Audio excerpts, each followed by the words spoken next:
It's another edition of the Landscape and Garden Show with Bob and BT here on the Alive and Social Network. Now, as often happens on this program, this podcast, this delightful landscape and gardening podcast, my tenor friend and I often burst into song at any given moment. And Bob said before we got the show today, I've got a perfect closer since we're doing a red, white, and blue, more or less 4th of July theme here. Yes. What are we going to do, my dear Harvey? What are we going to do at the end of the show? Well, all of our listening audience was going to join us in singing God Bless America. God bless America. Yes. Land that I love. That's right. Stand beside her and guide her. I'm not singing now. I'm just kind of prompting the lyrics for later in the program. That's right. With a light... Oh, gosh, I'm forgetting the lyrics now. You forget the lyrics? Just not to read lips, just watch me. Yep, I will. Okay. Just watch me. All right, very good. Well, we're saving it for later. We're saving it. I'm just, you know what the problem was is I was trying to think the lyrics rather than sing them. That's why I couldn't forget them. I think once I get into it, once the Kate Smith in me, in That's my going to heart, say, yes. Once that, wonderful American singer from back in the day who made that song, I think, more famous than anybody, once that spirit moves me later on in the Landscape and Garden Show, I think I'll be fine. I think the lyrics will come spilling out of me as though it were nothing more natural than a breath that I take each and every cycle of my day. It's just going to be that natural. So there we go. Red, white, and blue stuff going on today. You know what? I really wanted to encourage folks listening to this edition of the Landscape and Garden Show to listen to last week's show. The Memphis Grill guys were absolutely awesome. I geek out on all things, construction, landscaping, and creating, in a factory or a shop, neat things, cool things, creations, inventions, tools. In this case, a tool that's used for outdoor cooking. And to hear their story and the quick rise to fame, too, that those guys have had with the Memphis Grill. And you're an owner, so I know you love and adore yours. And it was a cool episode, so make sure you listen to last week. Well, I'm very taken by it for 3 reasons. Number 1, it's a Minnesota-based company. There you go. Yeah. Number 2, it's very environmentally friendly because the source of fuel is a natural source with the wood pellets. And number 3, it basically has the versatility to accommodate any kind of cooking style outside that you want to do. I don't know what it can't do. When you're looking for an all-in-one package, that you have all the things that they mentioned, that you can do from smoking to grilling to searing to baking. I don't know where else you want to look. And you've used yours for all of those things, for everything. 2 years now. Yeah, man, it's just amazing. And I've seen them in demos, home and garden show things. I've seen videos of the Memphis Grill. And I've seen, again, them in action at kitchen stores and outdoor demos. Their products are on display over there at Kitchen Window. Yeah, Kitchen Window, sure, and other locations too. Mm-hmm. But I've never had a chance to cook on one, and so you will. You're coming to my house. Exactly. That's what I was about to say. Is Absolutely. That when we do the Porchcast, we're doing the Porchcast. Mm-hmm. We'll get the Memphis Grill rocking. But yeah, you mentioned some really cool touchstones for it. The wood pellet thing. It's not a wood pellet that's made with additives or binders. It's just natural wood pellets. Mm-hmm. You can get the pellets in all sorts of different smoke flavorings. Mm-hmm. It's generally an oak pellet as a baseline, but then you add some apple in there. You got the apple smoke flavor, the cherry, the maple, all sorts of different flavor combinations. As those guys, Matt and Kurt, made it clear, probably like oak was the hotter burning wood pellet. Mm-hmm. So that's probably, even on the smoky flavors, that's probably 70% of the base, but then you get 30% of the apple in there, or maple, or something like that. And that's where that flavor comes from, while you still maintain that really nice, even hot burn that you get from those oak wood pellets. And again, all natural, absolutely. Yes. And it burns so efficiently that there's so little ash in the there's so little byproduct, and that just for we gardeners, that just goes on to the garden soil. Oh, absolutely. So it provides a lot of nutrients. So it's nice to know that it's burning so efficiently that so little particulate matter is making its way into the atmosphere. Frankly, looking at the ash bin from burning a Memphis Grill, probably hardly any at all. It's that combustion is so efficient. Yeah, there's 2 little kind of roaster pan things that are underneath the grill, and you open the bottom cupboard doors and you can pull those out and empty them. And oh gosh, I only do it maybe once every 3+ weeks. Yeah, 3 isn't weeks. that cool? I mean, that's amazing, and they're not full. Yeah. So we grill just about every day, especially this time of the year. That's a lot. Yeah. So it's so that's very a lot efficient. for so very little. It has a lot to do with that, the insulation factor and the convection factor so the burning efficiency is very high. Yeah, very nice. So anyhow, our previous episode, I think I labeled it Memphis Grills Gets in Your Grill or something like that.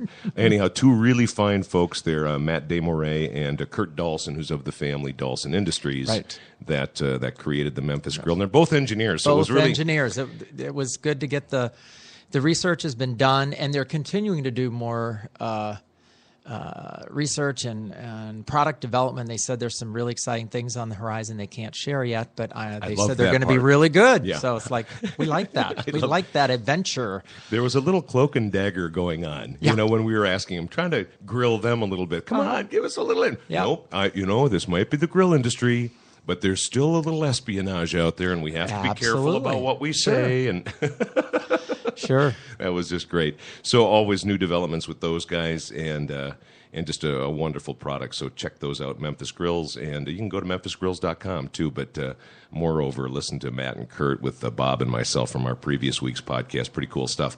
Do you get called upon from the client perspective at Edelweiss Design? Do you get called upon with the 4th of July holiday, with Labor Day, with holidays in general? And I know Christmas is a big thing for Edelweiss, you guys with the lighting and all the cool stuff you do there. But I'm thinking about 4th of July and other holidays, this one, 4th of July particularly. I'm guessing people call upon you and say, yep, we want to do something special. We want you to create a thing that you're going to be planting in, April, May, whatever. That's going to be boom, and it's going to be 4th of July for my house or this garden section or whatever. Yeah. And that ties in a lot with the category we always do every week with the What's Blooming thing, because there are certain things that come out this time of the year that just kind of have that display or imagery of fireworks. Fireworks in the garden is kind of the way I create. So what's going to create that pop? And it's a combination of perennials and annuals for us, and also the personality or the schedule of many of our clients. A lot of them are gone to their cabins and stuff for the weekend, or they're out of town. But the idea that we can plan on things that are blooming long enough during that time that there's that sense of explosion. I mean, gardens generally start peaking during the month of July. From the perennial perspective, we're looking at the 2nd and 3rd week of July. So, there's a lot that's going on right now, or just getting ready to really pop. And so there's like, for instance, just the category, I talked a little bit about this last week, the whole lily category. Oh, I tell you, it's freaking me out. And you bring up the whole July peak or bell curve top. Why does it surprise me? I've been gardening for years, more earnestly since we put the landscape feature in 2002. But why does it continually freak me out? Maybe it's just the whole getting older thing, how time slips by when you have children and a family, that what used to seem, when a week felt like a week, and now a week feels like a day, a month feels like a week. You know what I'm saying? Time compresses. And so when it comes to the garden, you're absolutely right. And once again, I'm sort of freaked out, and it's the lily category that always does it to me. Suddenly, in the backyard, and I should know it. It's July, like you said. Here we go. But they're popping everywhere, and I'm just like, oh, I guess we're really into summer now, aren't we? It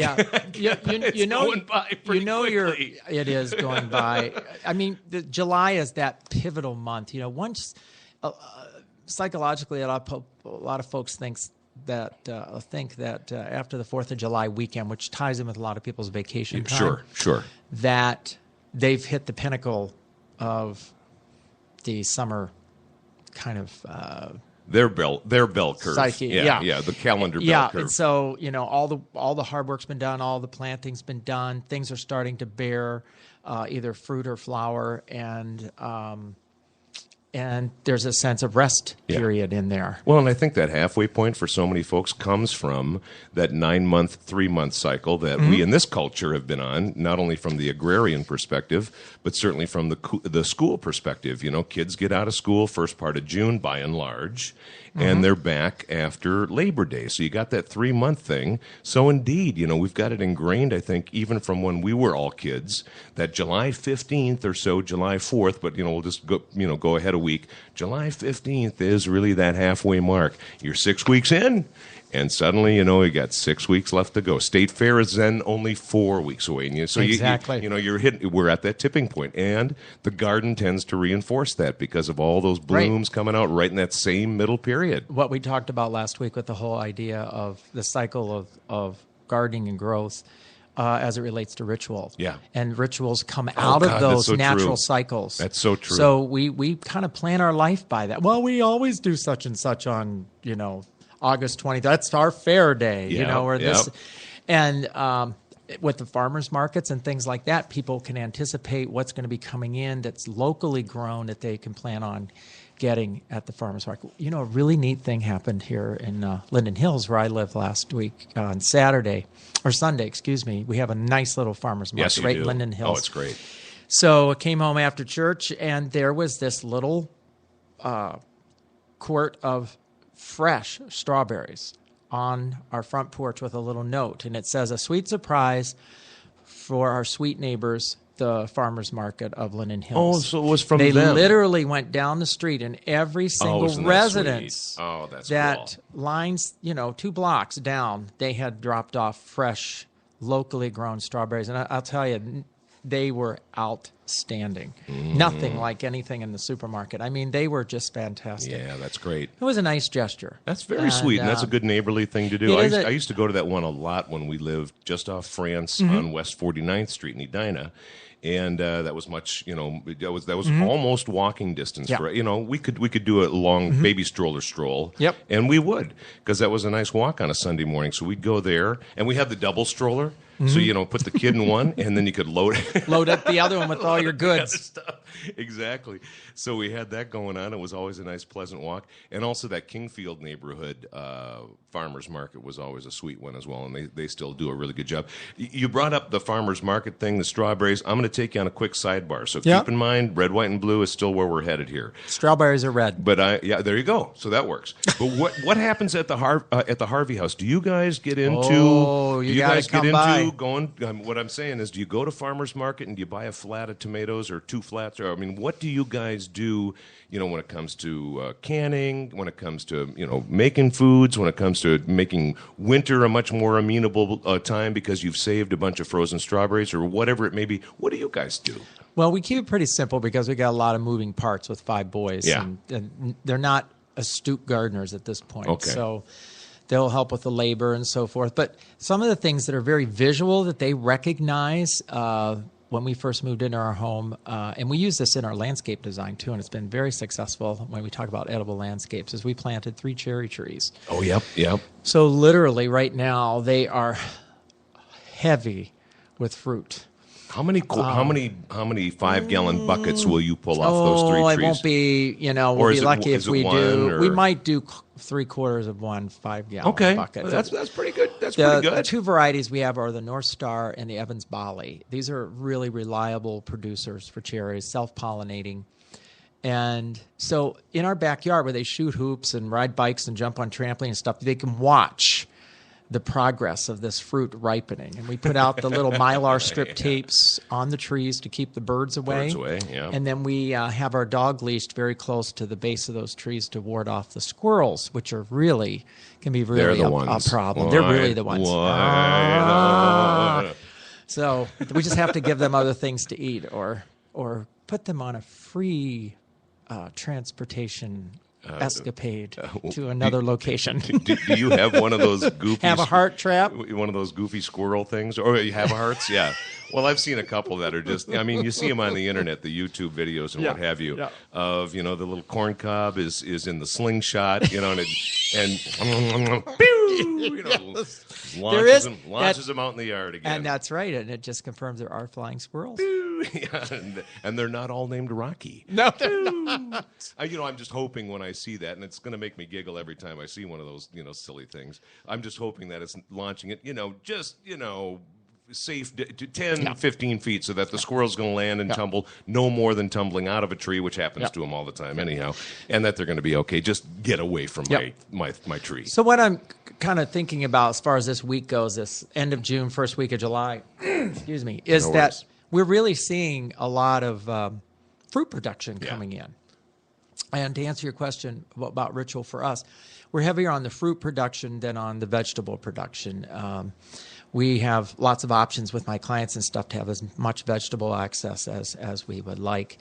And we go for the lower maintenance things that produce things like raspberries, cherries, strawberries. They require very little maintenance, but the reward is great. Oh, huge. And ritual-wise, you can go to other locations and do the same thing. You don't have to get it all from your own yard, but it's a neat thing because, like I say, day by day, you can watch the progression as you're doing other things. So it's part of the landscape. You watch it change. The excitement builds until the day you're really harvesting all of the fruit. But in the meantime, as has been going on the whole last week or so, you just walk out and grab a cherry on your way to the car or, onto the trampoline or whatever it is. And it's ritual, and it's a flashback for me to my childhood because I grew up climbing cherry trees back east. Okay. And it was part of my play experience, being outside and exploring and that kind of thing. And plucking one while you're climbing. Exactly. And so those are the kinds of things, and it gets, we're really pulled so many different directions with our kids that any way we can create a potential connection where they're drawn into interacting with the landscape, we don't want to lose that in any of our generations. And it's very easy with all the other things that compete for their time and their mind space, that to put them in these spaces where they go, okay, I get it. There's a connection here. What goes on my plate is coming from and how it happens. And it's very formative. I'm owning my own business. Of course, I put all my kids to work in some capacity. Their thresholds vary greatly in terms of the amount of time that they will focus on doing something. But I find it extremely formative. And then it also creates dialogue and conversation outside of things from just what's the latest thing on YouTube or iPod or those kinds of things. So the subtleties that you can do probably make more sense than anything obtuse. And by that I mean simply having the cherry trees in the yard. You know what I'm saying? That they're there. And like you experienced it as a kid, climbing the cherry tree and having that be a part of your narrative, plucking a fresh cherry off and eating it, and now you do that in your yard. Rather than making it a chore for the kids, what I'm saying is the more it can just be sort of a subtle thing. Or when you're growing peppers or you're growing some cucumbers, and just to say, even at a young age, and teach them how to do it, but then they go out and do it. It's like, we're having salad tonight, hon. Would you go find, remember I taught you a week ago, would you go find the best cucumber that you can out of the, be careful I'll be careful when I'm walking. And they've got their little scissors out there, and they know how to do it. And then they physically bring it in. Again, it's not, you're not asking them to get out there and weed that garden plot, because that's the kind of stuff that's going to get somebody turned off. But to involve them, like you said, from the dirt and the soil to the plate in a real direct way. And again, the subtleties that you can bring to that rather than the heavy hammer part is going to influence those kids in much huger ways, and it's going to live with them their entire life. It's just going to carry forward on so many levels, and it's going to be the garden and those beautiful plants and the landscape or whatever that's going to do that. Yes, and like we have, again, the luxury of having this wonderful little farmer's market and getting my boys to just go up and walk around and see all the different things. And it just intrigues them because they've realized that there's a lot they don't know about that, and they get it textbook-wise in the classroom during school and stuff. But to see it in application in 3-dimension, and it's a good thing. To make a batch of jam from fruit that you bring home from the farmer's market, and then carry it through and make it a fun experience to make the jam and can the jam and get little samples and tastes along the way. Maybe have a little ice cream, just a small serving of ice cream with some of that fresh jam before you can it. Just again, make it a complete positive thing, and then remind the kids when it's wintertime and they're having some fresh bread and having some toast, that blueberry strawberry jam that you asked them, hey, go down to the pantry, will you, and get some of that jam we made. Remember when we did that in August? I sure do. And go down and fetch it and bring it up and scoop it and put it on that toast and go, man, does that taste good. When we pull that made that. Yes. When we pull that kind of stuff out, like frozen fruit from the freezer, or the jams, and it just, you open the lid or you open the freezer bag and you put that stuff in different dishes or crisps or whatever it is, or Yep. spreading on your. I always say it tastes like July. Exactly. I do the Mortgages and BS show with Tom Smith here on the Yeah. podcast network.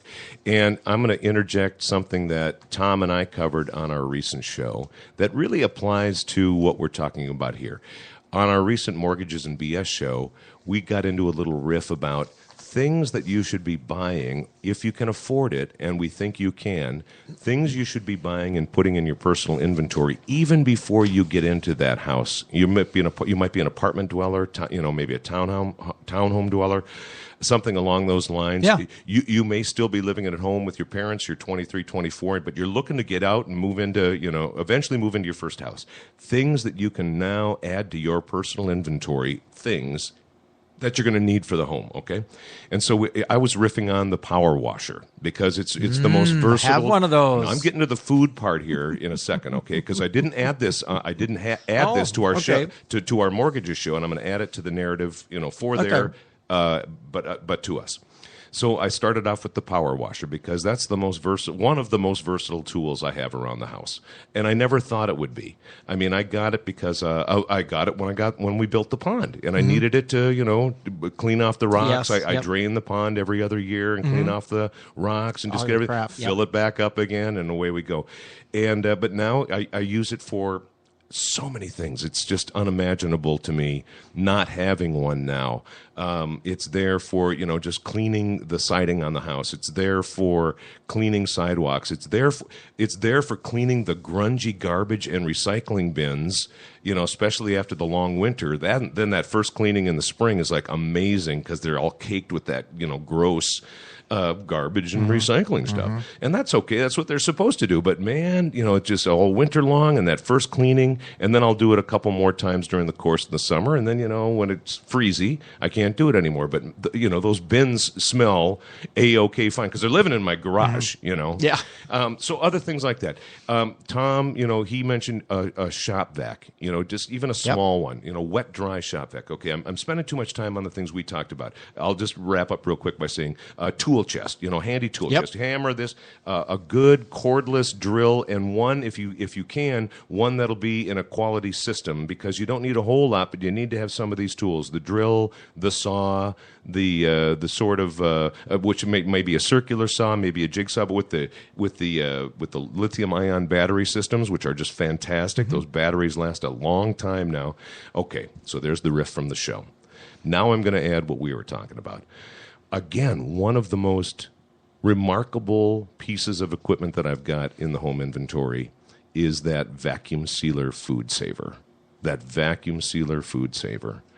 The Food Saver brand is what I have. There are other ones out there, but you mentioning bringing up the fresh fruit, bringing up vegetable, what I wanted to say, herbs, is all that stuff. Bringing up the July from your bringing freezer. July into your freezer, absolutely. And I used that thing. We do canning, we do all sorts of stuff, but one of my favorite things is, we get a big flat of fresh peaches, we get a bunch of cherries, we get a bunch of this, we get a bunch of that. Is taking those rascals, like the peaches, I will slice them, and then I will layer them on parchment paper on a big baking sheet. And then I'll freeze that, or freeze it to where it's almost completely frozen, just so that the juices are inside the fruit. Right. Then I'll take that out and put it in the vacuum sealer bags. And boom, I'm sealing it up, and then no moisture in there, no air in there. The shelf life is unbelievable in the freezer. Bob, no freezer burn. It's freaky. Yeah. I've pulled out fresh peaches from 2 Julys ago. Now people think, freezer bag, fresh fruit that's 2 years old. 2 years ago, and it still tastes magnificent. It's just freaky great, and and it brings July, not even of this year, but the year before. I wouldn't recommend going too much longer than an 18-month, maybe 2 years, for any kind of food that you have, even in those freezer bags. But it'll save you money. You will bring a continual amount of pleasure from your landscape and garden, or those farmers market trips. Thank you. Yes. Into your world. and you'll use it regularly, just for everything else. You'll buy an 8-pack of chicken breasts. You're only going to eat 2, or 3, or depending on the size of your family. But the deal on those chicken breasts was so remarkable, you wanted to buy the value. Yep. And you put those in those vacuum sealer bags, and as opposed to just a regular freezer bag, a Ziploc bag. Those are okay too. Too much air stays in there. Too much moisture stays in there. Yep. And that's why you get the freezer burn. And you really can only keep that chicken breast, to use that as an example, in there for maybe 3 months, 4, maybe 6 months. Even then you're pushing it. Yeah. But with the vacuum sealer deal, 6 months is almost just a starting point. Well, I think it's so add that to your inventory. That's what I'm saying. Well, add that to your landscape. It's ironic. Add a food saver to your landscape and garden inventory. That's what I'm saying on our show. Add it to that inventory. And use it particularly, too, for all your herbs. Oh, there you go. Absolutely. The basil and rosemary, all those things freeze in those food saver bags put the whole so well. In there. Put the entire stems in there. Yes, dill, all that. And when you pull that out, it is so fresh. Unreal. And when you're planning for things that are like around the holidays, Thanksgiving, Christmas, and stuff, and you pull that stuff out, and it's so fresh, and it's very, very much a ritualistic memory. Yeah, I've developed the technique with making the basil pesto. Oh yeah, and I've done the thing now. I can make the food, because you create the size of the food saver bag that you want. You can cut it and seal it. So I've developed the whole technique now where I can fit in 2 you make the basil pesto, you put it in ice cube trays, so you freeze it there first, and then you pop those bad boys out. Generally, they are about a tablespoon plus in each of those freezer units, and then I'll slide 4 to 6 of them in a very small freezer bag, knowing that when I want to use some basil pesto, I'm probably going to need anywhere from 2 to 4 to 2 to 6, depending on the recipe. Or if I don't use them all, I'm going to use it in the next week ahead for sure. So then I stack a bunch of those bad boys up there, and I pull them out, and they're literally portioned out. And again, to go to the Bob Harvey phrase, every one of those basil pestos smells like July. So why don't you tell us a little bit how it's a simple practice, but how you create your pesto? Well, we do it just in the food processor. Yeah. What you put the basil on there, basil leaves, olive oil, some pine nuts. I roast the pine nuts a little bit to bring out some of the natural nuttiness in those. Yep. Pine nuts are pretty expensive right now, right. So you might not want to add that. But only for the Christmas batch. Only for that if you want to. Yeah. And by the way, you can do other pestos. I mean, you can make pestos out of spinach. You can make pestos out of all sorts of leafy vegetables. It's just basil tends to be the big one for the kind of and really for the kind of recipes we do. Yeah. But it couldn't be easier. I mean, really, the 2 basic ingredients are just the basil and the olive oil, and so you can add other things in there if you want. The pine nuts. Have you done any the small feta? pimentos? You can put a little bit of feta in there. Absolutely, yeah. We've added all sorts of things. Basil and fresh oregano. You can obviously put some thyme in there. Rosemary tends to be a little too pungent. But those others they complement the basil nicely. Anyhow, figure out your different iterations and what works for you and what kind of flavors you want in there, and use other nuts too. I mean, I've done basil pesto with almonds too. I was going to say, and almonds are so good for you. Yeah. It throws in that protein element. No, they're getting a little more expensive. Very much. Not as much as pine nuts, but because of the California water situation. Anyhow, you get the idea, though. You can just toss in walnuts. You can try some walnuts. Maybe not so much with basil, but if you're making a spinach pesto, a walnut, because a spinach walnut salad is so good, with a little fresh cheese on there, you can make a pesto that does that same thing. Anyhow, if you don't have them anymore, just go to the hardware store, the family store, Fleet Farm, and get some ice cube trays. Because I mean to say that if you don't have them anymore, because so many refrigerator freezers have the automatic ice now, so you don't really need the ice cube trays. Just go to some of those retro stores or the Goodwills and places like that. You're going to run into those. Yeah, you'll find them there. 25 cents each. Yep. And then you dollop right out of the food processor. You dollop that into those ice cube slots, and then smooth it out or whatever you want to do. I tend to smooth it out a little bit because then then there's no sharp edges after it freezes and it goes into the bag. You know, it can poke through. Sure. And then and literally you turn it into the basil pesto ice cubes, basil pesto cubes.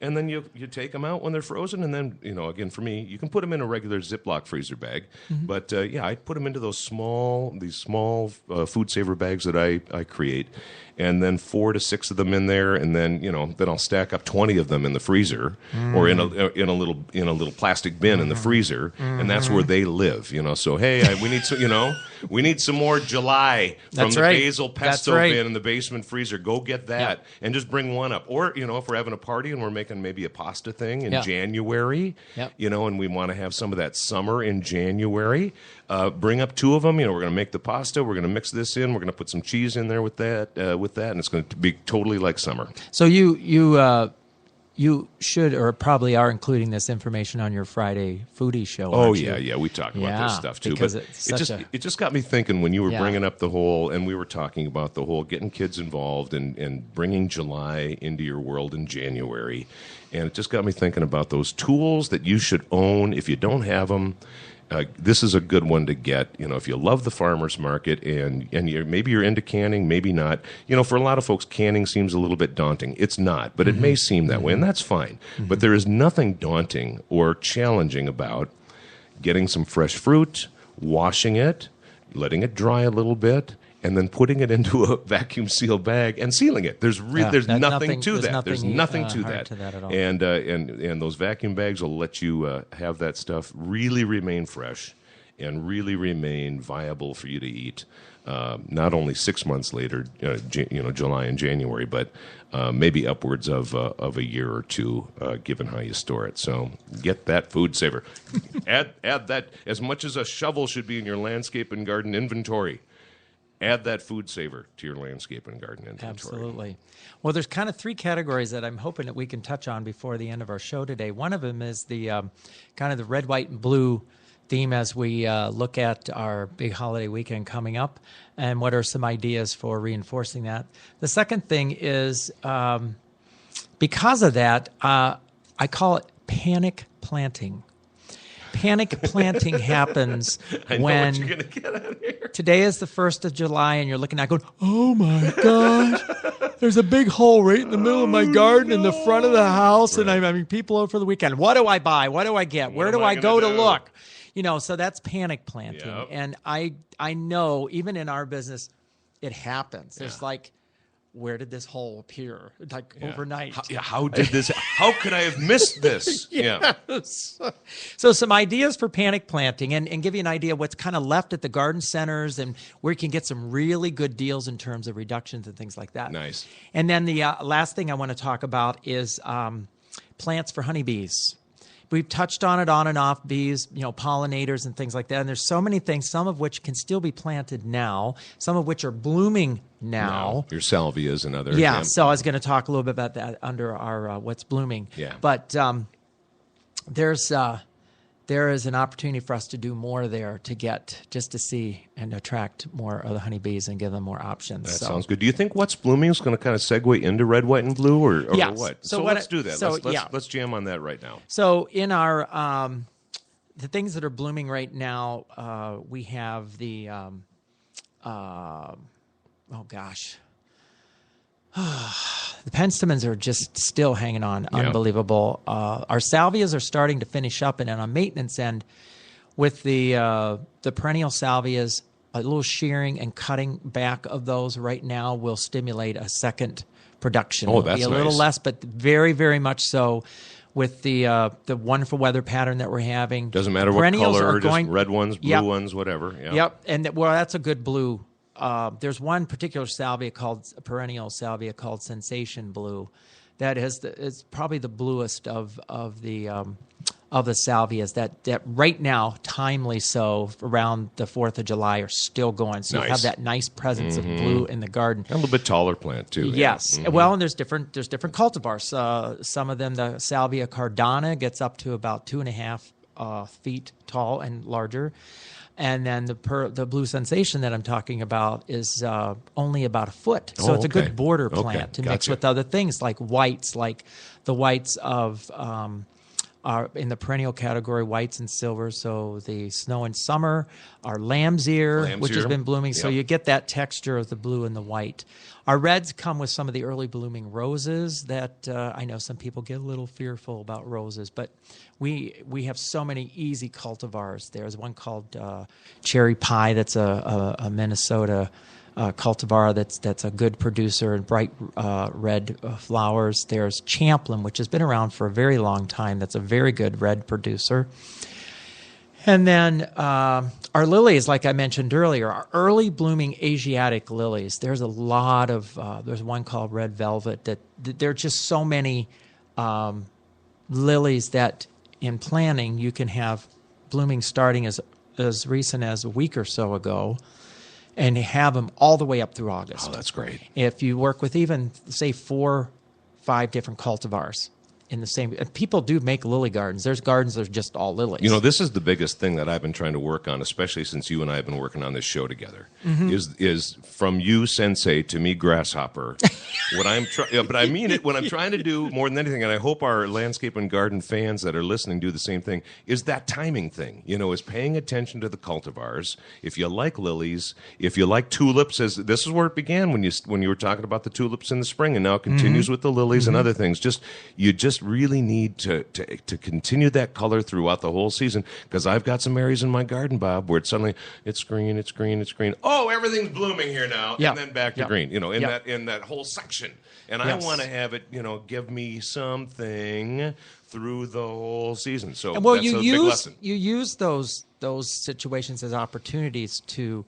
It's never too late to add something. Yeah, or move something. Or move something around. So you go, it's companion planting. Yeah. You know, what is a good companion? Our Stilby family is really coming on now, and there's a lot of varieties in the red and white category. White Ellie is a very good one. The red, we have Fannel, we have Montgomery. These are ones that are starting to show color that are good for the red, white, and blue theme. Got Just it. generally is what is coming into bloom now. The whole Visions category of a Stilby is a Chinensis variety that's a little tougher in terms of conditions. It can take a little dryness as opposed to some of the other varieties. A little more sun, a little more shade, especially a little more sun. Okay. And it's anything from a magenta purple to a kind of a creamy white. So you can get some white out of that. And those are blooming as of this week. So daisies are just starting to open. So there's our white again. Got a bunch of those going in my yard. Yep. Becky's are the really tall ones. I was just at a client site out on Robinson's Bay yesterday, and they truly are pushing 30, 32 inches tall. I've They're got some just tall ones. Absolutely and amazing. they're drooping over on my landscape rocks, you know, so it's kind of cool. Oh, you sure. know, get that little the bit wild of ones, little oxeye daisies, which are the more native ones, are in full bloom and have been for over 2 weeks. We have digitalis, so our foxgloves. We have the perennial foxglove ambigua lutea, which is a yellow one, and then some of the other varieties that are coming into bloom. Strawberry is one, and Camelot is a very popular variety of foxgloves. Bellflower, Campanula is a whole category of blue flowers, because that's one of the toughest categories to find that blue. The blue in the perennial thing. There's lots of options. Well, you mentioned annuals. that beautiful salvia. That's one. Right. But you're right. But Campanulas finding blue is not easy. So we have the blue clips, and we have a little Scottish bluebells variety that are more border-like and are nice blues to the taller Campanula glomerata, which is a native and has a nice deep purpley blue color. Okay. Very tolerant of a lot of different conditions. Now, this is one that will throw people who may not be aware. But yarrow. Okay, yarrow has silver leaves most of the time with the yellow flowers. And then we have a whole other category of kind of a fern leaf yarrow with the green leaves and the different flower colors from reds to purples. That's what I've got, a pink one, and they come out pink, kind of pink purplish. And then there's some wild native varieties that are like a real light textured white, but they're really, they grow in prairies and things like that. I like the fern ones that I've got. They have that sort of. My friend Belinda, she thinks they look weed-like. It's like, and I laugh, and to her they do, and they kind of do because of the wild nature. But to me, they're just. They just have sort of an angel quality about them. They're so light and airy, and then those nice flower heads just boop. When they pop, they just and they rest up on top of that stalk. They're just lovely. I just love them. Yeah. Well, this yarrow looks like baby's breath. In fact, cool. I like it better than baby's breath because it has a little more meat to it. If you have hot, dry, sunny area with really poor soil, this will perform its best. It gets about 2 feet tall. And don't you love a plant like that? Oh. Listen to what you just said. If you got a hot spot with really crappy soil. Nobody has that, right? This is going to be great. If you've bent at least 3 pitchforks in this area, you're going to love this. You're going to love this plant. So it's called Achillea. So it's the yarrow category. Ptarmica. Here's a mouthful. Ptarmica. The common name is the pearl. That's the cultivar. And it has these wonderful little bright white clusters that right now are just bursting in our perennial garden settings. And if you want to take something as common as like a shibori variety of spirea. Okay. Just those spirea, I call them the parking lot median plants. Yep. But there's certain varieties that are actually very white. They're very bright magenta, pinky red. And you throw this white in between because both those plants like hot, dry, poor soil, crappy soil. low maintenance. What an unbelievable show with some Nepeta blooming because Nepeta is another one of our blue category plants. So and there's a lot of varieties in Nepeta that we may not be aware of too, but it's still putting on a great show and has been for over 3 weeks and probably will for another week or two. And then I shear it back to about 3 or 4 inches, and you get another more controlled flush. Very nice, very nice. So we're at about the 42 mark on our hour-long show. I only bring that up. I hardly ever bring up the time. I mean, really, because we're jamming on conversation, and we just love to hang. But what I'm getting at is, I still want us to get to panic planting and plants for honeybees. Yes. So Let's talk about that. I'm just saying, if we do 10 minutes or so on each of those, that's that's a show today. So are you comfortable with what's blooming in red, white, and blue? I mean, I am, and some of this may get a little repeated under the honeybee category. Yeah. But I think a lot of people are interested. I did some quick ones here before. Did you? I wanted to toss a couple in that I like. Red snapdragons, white heliotrope, and blue ageratum. Absolutely. And remember, honeybees do not recognize the color red. Yeah, doesn't matter. They don't. Hummingbirds do. That's my red, white, and blue lineup too. Hummingbirds do recognize the color they red. do. My cardinal vine. Oh, you know what? That's why with my hummingbird feeder, they've got it is red. That's right. It's red on purpose. Oh, sure they do recognize it's a big red. attraction. So those flowers that have the deep throats and a bright red color are going to draw the hummingbirds in. And one of the things that I have that's blooming right now is my cardinal vine that's crawling up the side outside of my kitchen window, and those little deep throat red trumpets. Every year, guaranteed, right in town, we get hummingbirds. And right at your kitchen window, at the kitchen planted window, purposefully, so you're doing the dishes and you can watch the hummingbirds while you're hanging at the sink. Am I guessing right there? You are guessing very right. Design man, you did it well there, sir. You did it well. That is a great vine too. I love those flowers. I used to have one. We planted it in a poor spot, so we lost that one. I gotta bring that back somewhere in my landscape. I planted my window boxes. I love that plant. I planted in my window boxes, and then I run fish line up the sides of the window, and I frame it. So when it's crawling, it just literally outlines the window. Okay, lots of options, and we've discussed some of them already, so I'll blow over the ones that we've already talked about. But in our honeybee category, we have the whole yarrow family, which we talked about.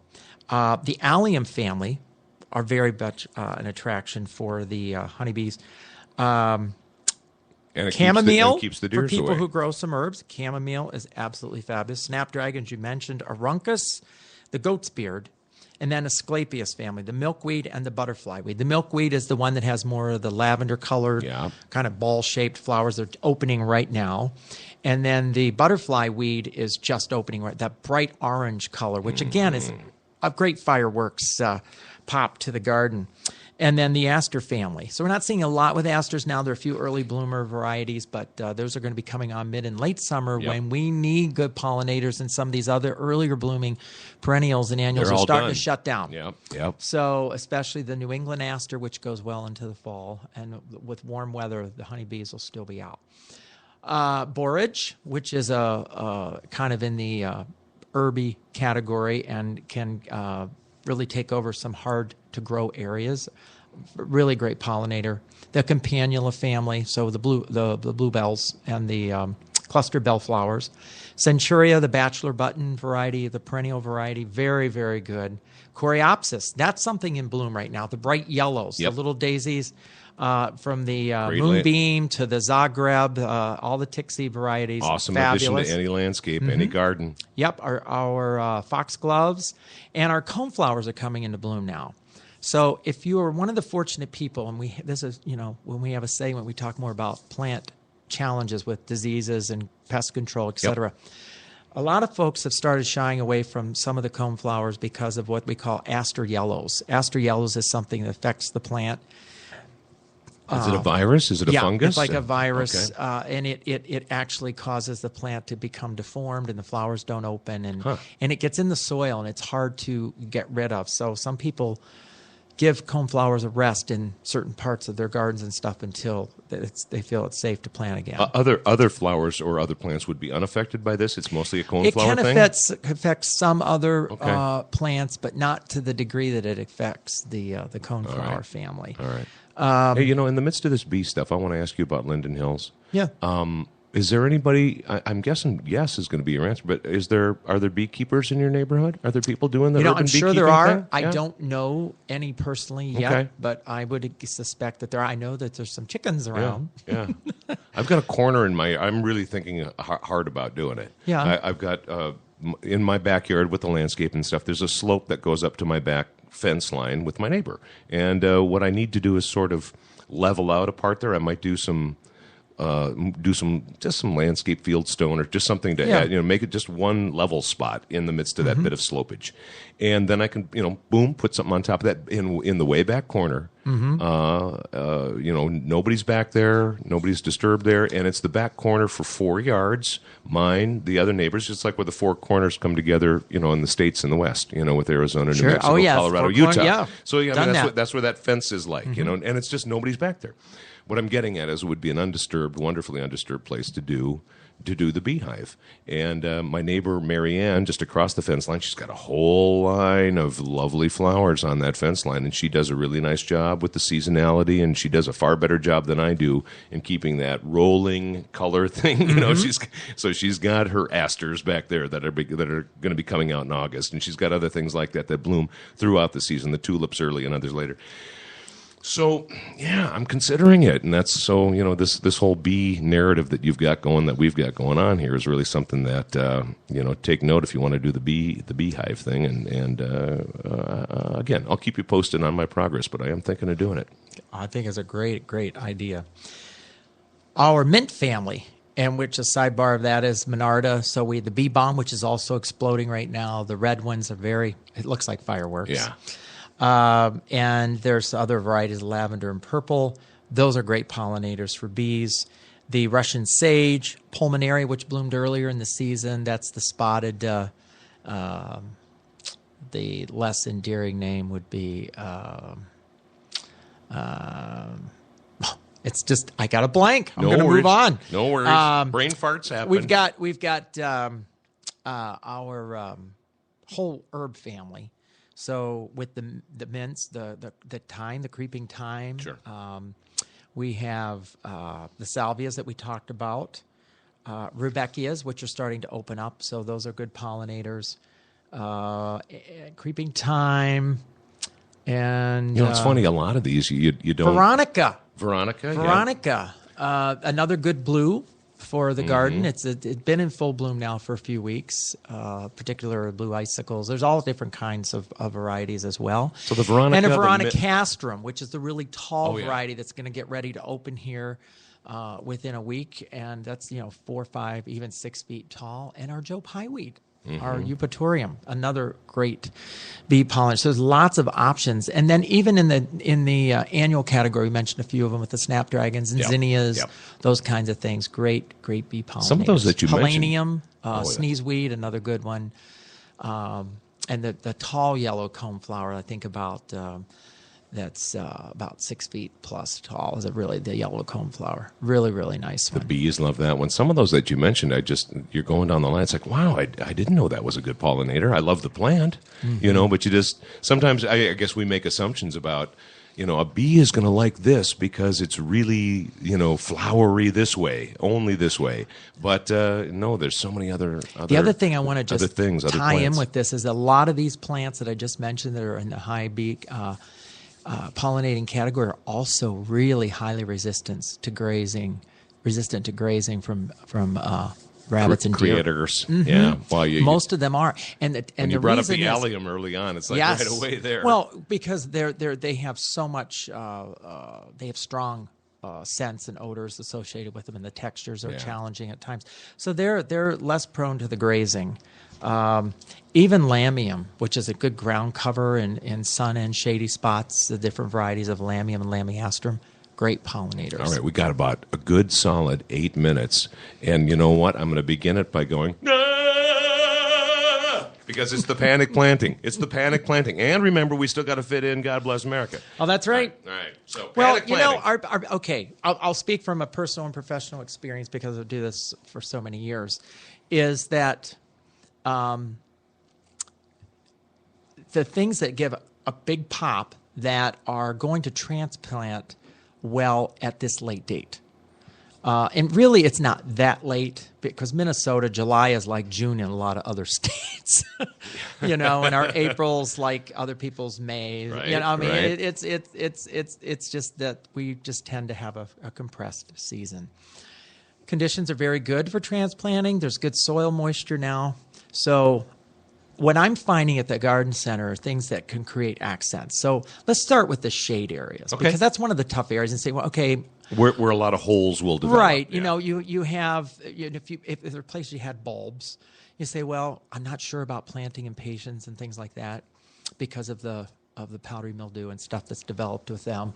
But your pots of red begonias, the great big dragon wings, I've been buying those and splitting them.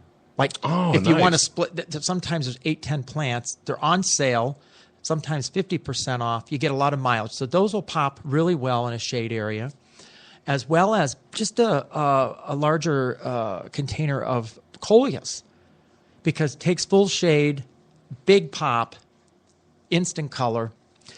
And so many different varieties with the variegated, leaves that you can get. You can get those deep purples and those maroons and those reds and all that kind of color. If you've got seas of green and you only have a little bit of color, maybe from a stilby or a few of the hostas, I go with one that's solid, big chunk of color. Boom, nice. The other thing is all the tropicals.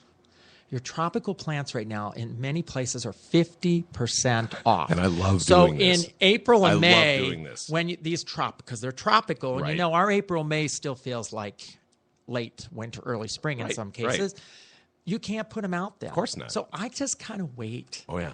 And I wait for those sales. Get some of those big palms. So instead of being $49.99, all of a sudden it's 20. Yeah, 19. It just sounds better, doesn't it? Exactly. So think about some of those. And it kind of freaks people out, too. That's what I like about it. And not so much in the pot. Yeah. No, but when you put it in the ground. Because it just takes 2 minutes to do. Dig it out, put it in. Suddenly you've got, an areca or something. Right. It's like, what's this doing here? Yep. I stuck a great big lantana tree in a garden yesterday that just needed a little pop of color. It was the orange yellow one. I swear, it was close to 3 feet wide. Wow. And I think I paid like $30. Yeah. It was regularly $70. Yeah. It's huge. Right.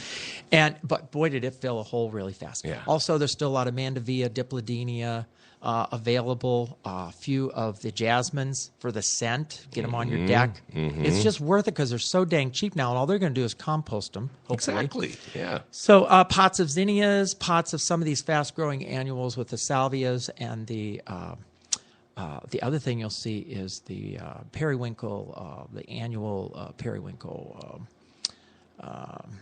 another blank, but you can go by periwinkle. Sure. There's lots of them out there. But Vinca, annual Vinca. The Vinca. Big, splashy punches of color where maybe in the earlier part of the season you thought, oh, it's too much, it's too brash. But now you're looking at your garden, you're evaluating, going, I need a pop here, I need a pop there. And you can throw those things in. 2 minutes of effort, 5 minutes of effort. Get the little spade out what there. I recommend, boom, go. Make a call to some of the local garden centers. What are your sales and how long are they running? And then before you go, figure out your strategy. There you go. You can make a killing, because that's what I'm doing today. Good thinking. After this podcast. Yeah, I may run into you out there. You just may. You bring up a good point. It's like if you make a grocery list and you stick to it, or reasonably stick to it, you're going to come out better at the end of the shopping experience. So do the same thing, because obviously we know you go to the garden center, you go to the plant store, or whatever. It's so easy to be tempted. So give yourself a game plan. Some of these smaller places, even if it's a panic planting game plan, give yourself a game plan. Absolutely. And some of these smaller places, and you see they have 5,000 of the same thing. Go, hey, what kind of deal can you give me? Yeah. I'll walk out of here with 10 or 12 of those. Yeah, can you knock a couple bucks off? Ask them. Because you know what? Mentally, this is the other thing, ritualistic. 4th of July weekend, people want to be done with annuals. Right. They really are ready to move on and just enjoy. It's time to start reaping some of the benefits and enjoying. I'm getting your water glass from you because I want to make sure that your whistle is wetted as we sing our 4th of July song as the closer today. So anyhow, I'm passing this away from the control console. Make sure we don't spill anything on the special electronics. All good ideas. And yes, just ask. Especially this time of year. Like you said, July 4th, middle of July, as we talked about earlier in the show, the peak of blooming. Mm-hmm. People don't want to fuss with things anymore. Very few people, very few people want to do any more planting. So yes, those garden centers, those garden stores, they're going to want to get the inventory out with whatever they can get. I know one garden store, if it has Monrovia on the pot, which means in most cases it's some sort of tropical, it's 50% off, just like that. Cannas is another one I don't want to forget to mention. Big punch. And they're not just all orange, red, red, white, and blue if you need that. But there's yellows and pinks and corals, and then there's variegated foliages. So you can really add just a little touch, because now you have your palette pretty well developed. Yeah. And you go, okay, I have a couple holes. What's the best solution? And some of those cannas. And that's what we're here to tell you about. I mean, there may be tropical ones there you're going to put there, but some of those you're going to dig those bulbs up and save them for next year too, right? I mean, just like they do at the State Fair. All those canna plants that you see out at the State Fair, they're digging those up every year. I want to mention two other quick things before we sing is... keep us in mind, Edelweiss Design Incorporated for your landscape architecture, developing your plans. Sometimes we're finding now people have 2 to 5 year plans. So we're doing things in sections. Also, we're looking for some phenomenal professionals, particularly in the horticultural design field. And info@edelweissdesign.com. That's the best email to reach. Yep. Info@Edelweiss, EDELWEISS, design, singular design.com. Yes. Right. That's Bob Harvey right there from Edelweiss, the founder of Edelweiss Design, the true pure tenor of Linden Hills neighborhood, South Minneapolis, the man with a crystalline voice who, when he sings from the front porch, people all across the neighborhood and come to view and come to listen. And so do all the dogs. Dogs howl from there to Edina and all points in between. All right. 4th of July, red, white, and blue. Get yourself a food saver. Go out to the garden center. Ask them to give you a deal, and they'll do it. God bless America, land that I love. Stand beside her and guide her through the night with the light from above. From the mountains to the prairies to the oceans white with foam. God bless America, my home, sweet home. God bless America, my home.